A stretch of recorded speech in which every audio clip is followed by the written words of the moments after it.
Assalamualaikum warahmatullahi wabarakatuh. Yang terhormat dosen pembimbing, perkenalkan saya Fatur Rahman Galasanca, Prodi Pendidikan Bahasa Indonesia kelas XC. Pada kesempatan kali ini saya akan mempresentasikan proposal skripsi saya yang berjudul Kohesi Gramatikal dan Leksikal pada artikel bertema pendidikan di Kompasiana. Yang melatar belakangi saya melakukan penelitian ini adalah yang pertama, peserta didik kurang memperhatikan kepaduan wacana yang ditulis. Hal ini dibuktikan dengan adanya artikel publikasi karya Anita Sulistianingsih yang memaparkan bahwa siswa kelas 7 SMPN 3 Kolomadu tidak memperhatikan kepaduan wacana yang ditulis. Padahal kepaduan wacana merupakan syarat agar suatu wacana dapat menjadi kohesif dan logis.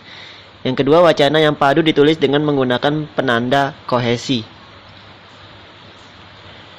Rumusan dan tujuan penelitian. Rumusan masalah penelitian ini yaitu jenis kohesi gramatikal dan leksikal yang terdapat pada artikel bertema pendidikan karya Syarifuddin Yunus. Tujuan penelitian ini yaitu mendeskripsikan jenis kohesi gramatikal dan leksikal yang digunakan pada artikel tema pendidikan karya Syarifuddin Yunus. Yang kedua, mendeskripsikan hasil analisis kohesi gramatikal dan leksikal yang digunakan pada artikel pendidikan karya Syarifuddin Yunus. Landasan teori. Di sini sebenarnya saya menggunakan banyak sumber untuk landasan teori, ada baik itu berupa buku maupun jurnal. Namun di sini saya paparkan beberapa buku yang mendominasi pada landasan teori. Yang pertama yaitu Teori dan Praktik Analisis Wacana, penulis Sumarlam tahun 2008. Selanjutnya Analisis Wacana, Teori dan Praktik, penulis Sumarlam tahun 2008. Yang ketiga Teori dan Kajian Wacana Bahasa Indonesia, penulis Zainal Arifin dan kawan-kawan tahun 2012. Yang keempat Wacana Transaksional dan Interaksional dalam Bahasa Indonesia, penulis Zainal Arifin dan kawan-kawan tahun 2015. Dan Kajian Wacana, Teori, Metode, dan Aplikasi Prinsip-Prinsip Analisis Wacana, penulis Mulyana tahun 2005. Selanjutnya penelitian yang relevan. Di sini saya mendapati 3 penelitian yang relevan. Yang pertama yaitu analisis penanda kohesi gramatikal artikel politik pada media online kompasiana.com yang ditulis oleh Asrul Khairi Hasibuan berupa jurnal pada tahun 2016.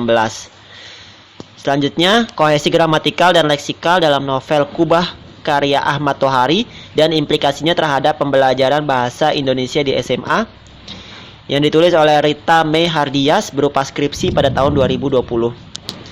Yang ketiga, kohesi dan koherensi dalam artikel ilmiah populer Radar Sulteng, penulis Muhammad Amin dan kawan-kawan berupa jurnal pada tahun 2016. Metode penelitian yang saya gunakan adalah kualitatif. Fokus penelitian saya adalah penanda kohesi gramatikal dan leksikal pada artikel Syarifuddin Yunus bertema pendidikan di laman web Kompasiana. Subfokusnya di sini ada 3 poin. Yang pertama, judul bertema pendidikan dipilih pada artikel tahun 2019 dan tahun 2020. Kedua, aspek kohesi gramatikal yang diteliti terdiri atas referensi, substitusi, konjungsi, dan elipsis. Subfokus yang ketiga yaitu aspek kohesi leksikal yang diteliti terdiri atas repetisi, antonimi, sinonimi, hiponim, kolokasi, dan ekuivalensi. Instrumen penelitian di sini ada 3. Yang pertama, peneliti sendiri. Yang kedua, tabel analisis. Di sini saya menggunakan 3 tabel. Yang pertama, tabel kohesi gramatikal, tabel kohesi leksikal, dan tabel persentase kohesi gramatikal dan leksikal. Objek yang akan diteliti yaitu artikel bertema pendidikan karya Syarifuddin Yunus di laman web Kompasiana. Ini adalah contoh tabel instrumen kohesi gramatikal. Di sini ada judul artikel, lalu nomor urut, paragraf, urutan keberapa, kolom kalimat, isi kalimatnya. Gramatikal di sini ada 4 poin, 1 2 3 4. Yang pertama referensi, yang kedua substitusi, yang ketiga konjungsi, dan yang keempat elipsis. Setelah itu diberi penjelasan di kolom penjelasan. Selanjutnya di sini ada tabel instrumen 2, yaitu kohesi leksikal, ada judul artikel, nomor urut, paragraf, urutan keberapa paragrafnya, isi kalimatnya. Di sini leksikal terdiri dari 6 kolom, yaitu repetisi, antonimi, sinonimi, hiponim, kolokasi, dan ekuivalensi. Selanjutnya di sebelahnya ada kolom penjelasan dari masing-masing checklist tersebut. Yang ketiga ada tabel 3, persentase kohesi gramatikal dan leksikal. Di sini ada nomor urut, kohesi gramatikal dan leksikal, ada referensi, substitusi, konjungsi, elipsis, dan sebagainya. Di sini kolom jumlah berisi jumlah temuannya dan persentase. Persentase bisa dihitung menggunakan rumus berikut. X per Y dikali 100%.